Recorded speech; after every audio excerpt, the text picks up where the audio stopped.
It's 2019 and the Google ad grants are still a thing. The rules have updated and evolved. Whole Whale has spent over $5 million of Google ad grant money, and we've updated our tactics, and we just want to make sure you understand what we know and what's going on right now.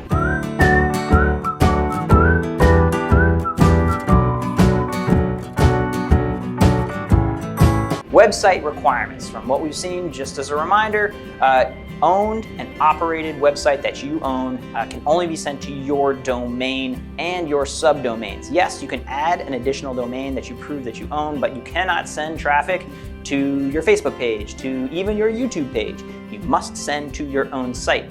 You must maintain a high quality website. That means site speed, that means updated content, that means good user experience, and HTTPS for new accounts to make sure it's secure. So there's some website requirements there. Commercial activity, this is a little nuanced, but it cannot be the main purpose of your site, and that commercially related work must support your organization's overall mission. The brilliant idea of having 50 pop-ups show up on a page that you've sent Google traffic to does not work in general, but definitely does not work for the grant. Other requirements. Okay, as a reminder, it's search ads only. So not display, not network, not YouTube, just in those search ads showing up at the top. It's a $2 bid max, unless you're using maximize conversions, which optimize for conversion and lets you bid over that amount for a keyword.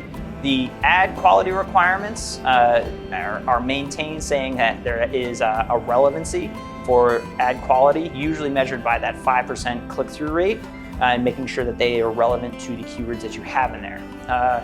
It's required to respond to all Google surveys, so make sure that the email you've registered for this account is actually being paid attention to. It is very sad the amount of times we've seen this alert kind of be ignored and you miss the window and your account is shut off and suspended. You must update the account at least once every 90 days. Ideally more than that though. Google ad grant policies.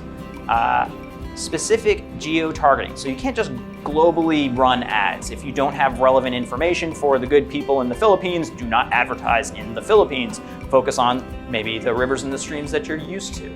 A minimum of 2 active ad groups per campaign, a minimum of 2 active text ads per ad group, right? Rule of 2, rule of 2, rule of 2, and a minimum of 2 site extension links are required. The 5% CTR, click-through rate, 5% CTR is average across 2 months go by, and if you are below the 5%, that is a high probability of being suspended. You do have a 90-day grace period when you're firing up this account to make sure to get your number up there, and minimum keyword quality score of 3 or higher. It's a 1 to 10 score. 1s and 2s, you gotta go. Sorry.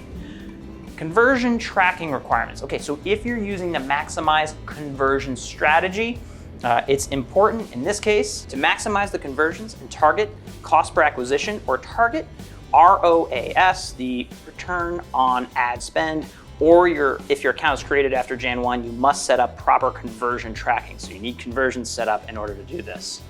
Conversion tracking requirements also dictate the policy doesn't require a certain number of conversions to go through, but if it's too simple and too easy to trigger, so let's say it's after 1 page view, trigger a conversion, that is not gonna cut it. If it's firing for 100% or 50% of the traffic coming to your site, it's too insensitive. It needs to be more focused. Think about something that's only gonna trigger a third or a quarter of the time. This can be any manner of goals that you're setting up inside of that ad grant setting.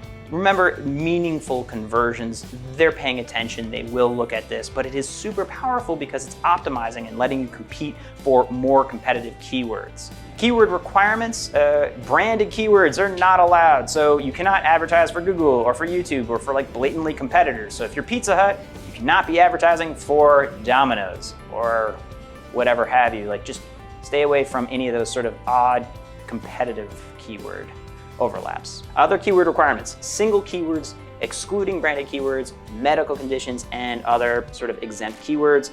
Generic keywords like free videos or today's news are just gonna get flagged and gonna get your account flagged from what we've seen. And reminder, low quality keywords help nobody, and especially your account. 1s and 2s, you gotta go.